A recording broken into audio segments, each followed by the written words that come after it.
Nüüd aga, kui te vaatate mõisa teist väravat, siis seal on üks huvitav olukord, kus täiesti omal vabal tahtel on sinna värava peale hakanud kasvama kadakad. Ja nüüd, kui selles suunas juba vaatate, siis seal kiviaia taga olev hoone oli mõisaajal mõisaait.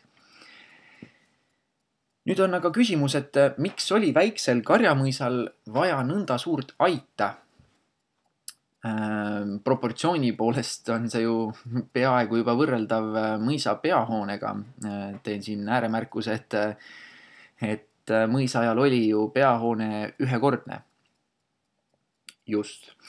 Sellel samuti on taaskord lihtsasti seletatav põhjus. Nimelt toona tegeleti rannikualadel vandi raiumisega. Mõned inimesed teavad, mis see on, mõned ei ole seda lugu kuulnud. Vandi raiumine tähendas seda, et küla pealt koguti kokku salkmehi, mindi rannikualale, Pilguse mõisast on see pisikese jalutuskäigu kaugusel mõni kilomeeter, ja siis saabuti Katripangale ja seal siis tehti üles lõkked, mida kasutati valemajakatena. Nõnda siis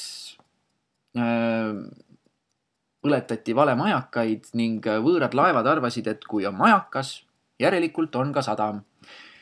Aga nüüd tuleb mängu Katripanga rannikute vesi, mis on väga madalike rohke ning nõnda siis juhiti võõrad laevad madalikele. Ja see siis tähendas seda, et toona kehtis selline kirjutamata reegel, et kui laeva mast ehk siis vant on maha raiutud, siis kõik, mis on laeva pardal, ei kuulu mitte kellelegi.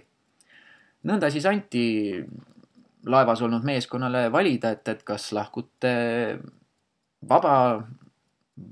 kuidas siis öelda, vabatahtlikult ja me võtame kõik, või siis lahkute sunniviisiliselt ja me võtame ikka kõik. Ja see oli siis lugu, kus mõisahärra ise osa ei võtnud. Mõisahärra nimelt tal asus selline keeruline kohustus, et ta pidi maale tulevalt kaubalt maksu võtma. Ning nõnda siis oligi, et kui tuldi sealt Katripangalt selle saagiga, siis mõisahärra nimetas selle maksu ja see siis tuli jätta mõisa aita ning siis ülejäänud võis minna omavahel jagama. Edasi palun teil siis liikuda pargi all asetsevate lõvikujude juurde. Neid te näete ka siin juures oleval pildil. Ja nende lõvide juurest avaneb siis vaade ühele väiksele hoonele ja see hoone oli teenijate maja. Selline väikene ja askeetlik ta toona oli. Kohe selle kõrval on näha ka mõisa puuviljaaed ja siit siis viib Kiviaia tänak merelahe äärde välja. Seda tänakupidist on käinud ka siis kuulus meresõitja Fabian Gottlieb von Bellingshausen. Ja kui nüüd pikemalt peatuda nende kiviaedade peal, siis kuna vanasti mõisaajal nende rakenduseks oli karja hoidmine, siis osaliselt on ka see funktsioon neil tänapäeval, sest nende kiviaedade taga on nimelt Pilguse mõisa lambakari. Lambaid on meil paarikümne kandis ja on nad siin mõisa maid siis juba aastaid ja aastaid hooldanud. Nende funktsiooniks ongi tegelikult maastikuhooldus, kindlasti ka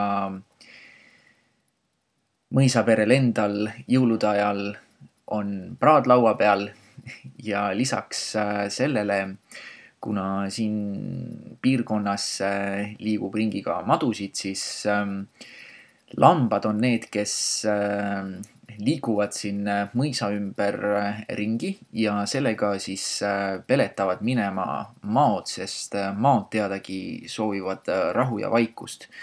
Nii et loomulikult võib olla igaks juhuks ettevaatlik, aga suure tõenäosusega pilgusel madusid ei kohta.